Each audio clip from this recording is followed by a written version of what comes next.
윤석열 후보의 이야기 준비되어 있습니다. 내기를 가른다. 최재형 전 감사원장과 다른 행보를 걷고 있습니다만 국민의힘 당내에서 이 윤석열 후보에 대한 비판의 목소리도 많이 제기되고 있는 그런 상황입니다.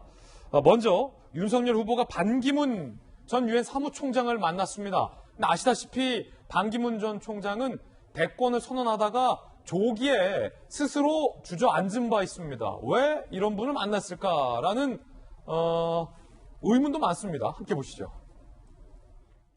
진즉에 찾아뵙고 좀 가르침도 받고 해야 되는데 많이 늦었습니다. 네. 검찰총장으로서 많은 노력을 하셨고 법세를 지키기 위해서 많이 노력을 하신 데 대해서 치아를 감사합니다.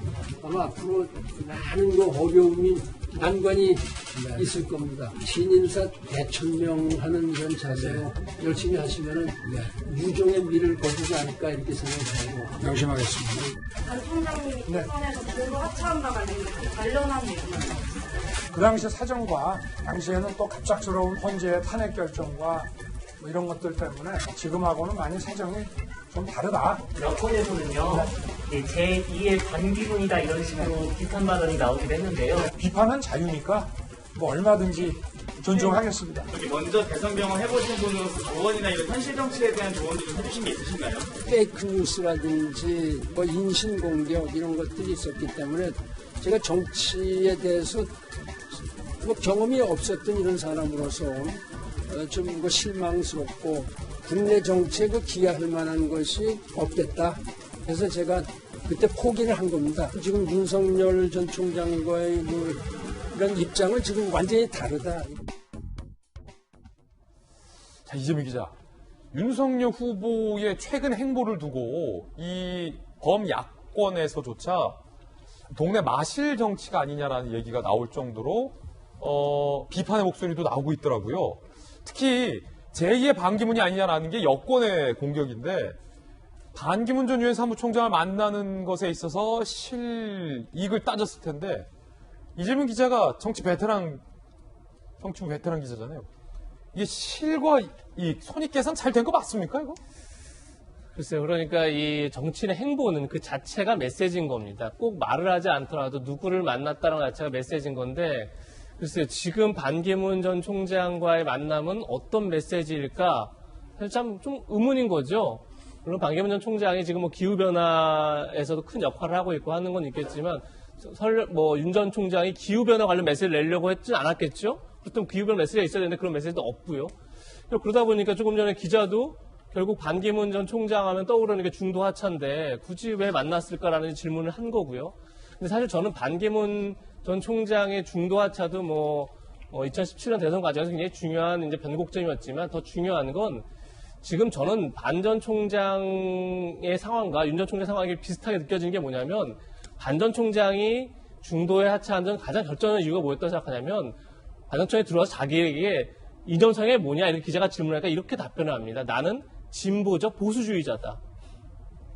이게 어떤 의미인 거죠? 굉장히 모호했던 거죠. 그러다 보니까 그때 이제 유행했던 말이 따뜻한 아이스 아메리카노냐 이런 얘기가 이제 표현이 유행했던 건데 그러니까 진보적 보수주의자가 그 이념 성향이 뚜렷하지 않다는 게 문제가 아니라 본인 메시지 자체가 모호한 게 문제인 겁니다. 네요, 그렇죠. 그게 이제 반 전 총장의 문제였던 건데 전 지금 윤 전 총장도 똑같은 문제에 봉착해 있다 생각하는 게 뭐냐면 본인은 중도 확장을 얘기합니다. 근데 나오는 메시지는 굉장히 보수적 메시지입니다. 자유주의 그리고 시장주의에 대한 신념 그리고 애국주의에 대한 얘기, 한미동맹에 대한 신념. 그러니까 본인은 중도 확장을 얘기하면서 굉장히 메시지는 보수적 메시지를 내고 있습니다. 그러니까 이 행보와 메시지 엇박자가 사실은 제가 볼 땐 반 전 총장의 가장 큰 문제를 저는 꼽고 싶은데, 그러니까 윤 전 총장의 가장 큰 문제를 꼽고 싶은데, 반 전 총장에 똑같은 문제가 있었던 거죠. 그래서 저 만남 자체가 오히려 본인의 단점을 부각하는 게 아닌가라는 저는 좀 그런 생각이 들더라고요. 혹시 같은 이제 총장 출신이라 만났다. 같은 총장이지만 저 다른 총장인 거죠. 그걸 아무런 의미가 없지 않을까 싶습니다. 그래요? 그건 좀 심한 것 같습니다. 그렇군요. 정정 드리겠습니다. 수많은 대학 총장들도 있는데. 농담이었고요. 중요한 건 윤석열 전 총장이 입당을 하느냐 마이웨이냐에서 마이웨이 쪽에 무게를 뒀다는 겁니다.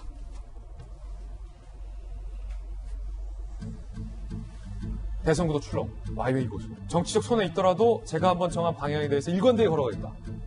요게 김병민 비대위원님. 네. 그러니까 입당 안 하겠다. 당분간은. 당분간. 이렇게 봐도 됩니까? 네, 저는 윤 전 총장의 메시지는 확고하다고 생각합니다. 윤 전 총장에게 기대하고 있는 가치는 아주 분명하죠. 이쪽 저쪽에 가리지 않고 언제나 본인의 소신에 따라서 국민의 눈높이에 맞춰서 얘기를 해왔던 윤석열 전 총장이 갖고 있는 분명히 기대가 있습니다. 근데 그 기대에 맞춰서 행보를 해야 되는데 조금 전에 이재명 기자의 얘기처럼 본인이 생각하고 지향하는 내용들과 그동안의 메시지, 동선들이 조금 엇갈린 모습들을 보여왔기 때문에 일부 지지층에서 헷갈리거나 그리고 일부 지지율이 이탈하는 현상들이 나타난 게 아닌가 싶은데요. 가만히 생각해보면 윤석열 총장의 캠프는 누가 있지? 라고 지켜보게 되면 아직 정확하게 윤 전 총장의 캠프나 전략적으로 메시지, 일정, 동선 이런 부분들이 전략적으로 움직이지 않고 있습니다.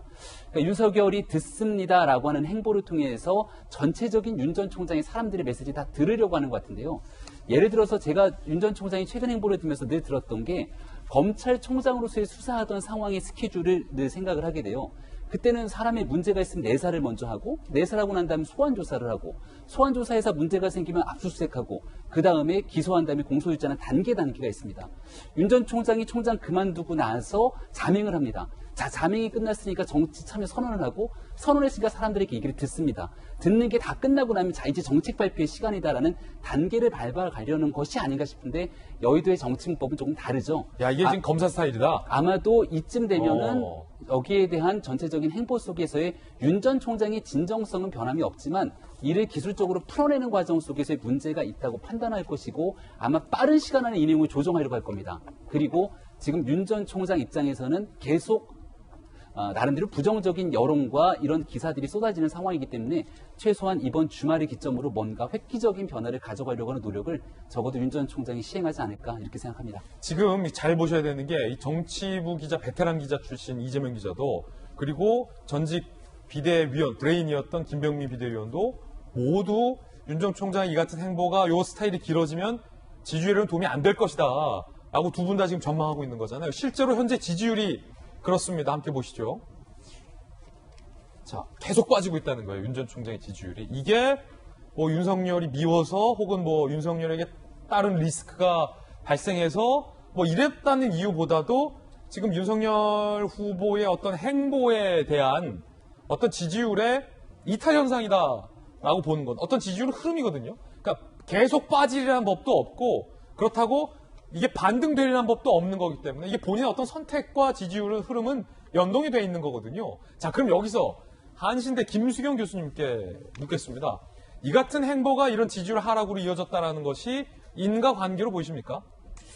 좀 저도 그런 생각이 드는 게 이제 당초에 윤석열 전 총장이 뭐 발광체냐 반사체냐 이런 이야기들이 있었거든요. 이제 발광체라는 거는 자기 자신만의 메시지를 낼 수 있는 것이 발광체인 것인데 지금 이제 윤 총장 같은 경우에는 정부에 대한 비판으로 굉장히 이제 자신의 지지도를 올렸는데 사실 이건 반사체거든요. 예. 정부를 어쨌든 바꾸고 이제 정권을 이제 바꾸겠다. 이러한 정부를 이제 비판함으로써 내가 올라가는 건 이제 반사체인데 그렇다면 이분이 내고 있는 메시지는 과연 어떤 것인가? 이제 공정과 상식 이야기를 이제 많이 하고 있는데 그 이야기 자체가 너무 이제 모호하고 이제 구체적인 얘기들이 안 나오고 있죠. 그리고 뭐 예를 들면은 지금 코로나 상황에서 자영업자를 만난다거나 뭐 부동산 중개업자를 만난다거나 사실 굉장히 상식선에서 모두가 알 수 있는 내용만을 이야기하고 있지 자기만의 어떤 독특한 시그너처 뭐 정책이라든가 이런 것들이 많이 나오지 않고 있거든요. 그래서 사람들이 지금 아 발광체가 아니라 어쩌면 반사체였나 라는 생각들을 많이 하고 있는 것 같아요. 그리고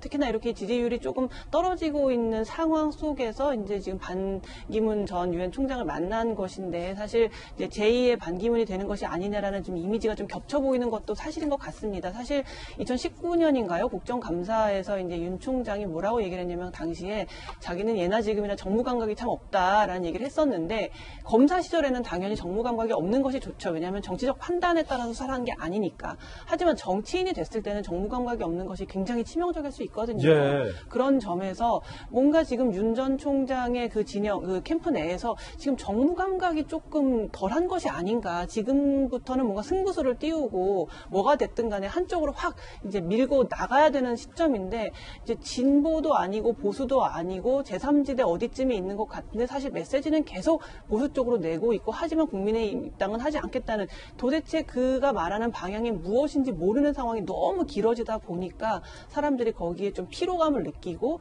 지지를 조금씩은 철회하거나 회의적인 시선들을 갖고 가는 게 아닌가 그런 생각이 듭니다. 자, 물론 이제 윤석열 후보 측의 이야기를 들어보면 지금은 후보가 대권을 도전하는 가운데 있어서 듣는 시간이다라고 분명히 입장을 밝히고 있습니다. 윤석열이 듣습니다라는 어떤 경청의 행보를 이어가고 있는 과정이다라고 윤석열 캠프 측에서는 이야기를 하고 있습니다.